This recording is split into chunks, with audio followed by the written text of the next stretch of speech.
প্রিয় দর্শকবৃন্দ, আসসালামু আলাইকুম। আশা করি সবাই ভালো আছেন। আজকে আমি আপনাদেরকে দেখাবো একটি গাভী দীর্ঘদিন হিটে না আসার পর তাকে আমরা কি পর্যবেক্ষণ করলাম এবং মাত্র 15 দিনেই সে হিটে চলে আসলো। এই গাভীটা কিন্তু তার বডি ফিটনেস এবং সে সুস্বাস্থ্যের অধিকার ছিল, যার কারণে আমরা এই সকল ওষুধগুলো তাকে প্রয়োগ করেছি।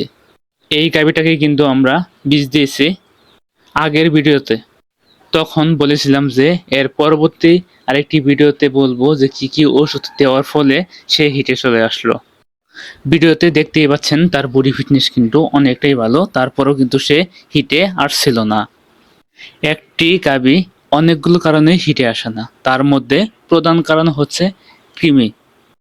সময় মতো যদি কৃমিনাশক না করা হয় তাহলে সে কারণেও অনেক গাভীর সময় মতো হিটে আসে না। এই গাভীকে যে সকল ওষুধগুলো দেওয়া হয়েছে এখানে দেখতে পাচ্ছেন ইভেট প্লাস। এটি হচ্ছে একটি ইনজেকশন। এখানে 30 মিলি ইনজেকশন রয়েছে। প্রথম দিন 15 মিলি দেওয়া হয়েছে এবং 3 দিন পর আবার 15 মিলি দেওয়া হয়েছিল। অনেকেই জানে ভিটামিন ই হিট আসতে সহায়তা করে। সাথে আরও দেওয়া হয়েছে বিটাফস।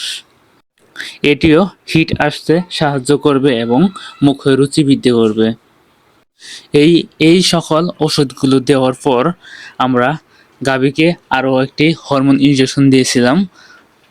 এই ওষুধগুলো দেওয়ার ঠিক 7 দিন পর সাথে রেনাসল এটি দেওয়া হয়েছিল 10 ml।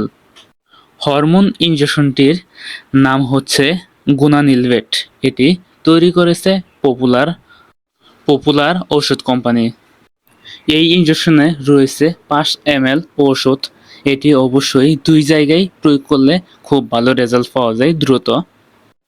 আর অবশ্যই গভীর মাংসপেশিতে এই ইনজেকশনটি প্রয়োগ করতে হবে। তার জন্য আমরা সিরিঞ্জে ভরে নিচ্ছি। আর এই ওষুধগুলো সকল গরুতে একই রকম কাজ না হতে পারে, তাই অবশ্যই একজন ভেটেরিনারি সার্জনের পরামর্শ অনুযায়ী এই ওষুধগুলো প্রয়োগ করতে পারেন। আমি কয়েকটি গরুতে এই ওষুধগুলো প্রয়োগ করেছি, খুব ভালো রেজাল্ট পাওয়া গেছে। অবশ্যই আপনারাও প্রয়োগ করে দেখতে পারেন, অবশ্যই একজন ভেটেরিনারি সার্জনের পরামর্শ অনুযায়ী।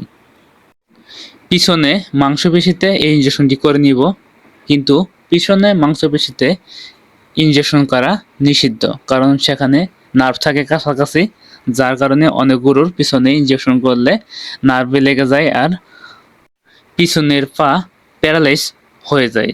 তাই অবশ্যই খুবই সতর্ক অবলম্বন করে পিছনে ইনজেকশন দিতে হবে। সবাই ভালো থাকুন, সুস্থ থাকুন। আল্লাহ হাফেজ।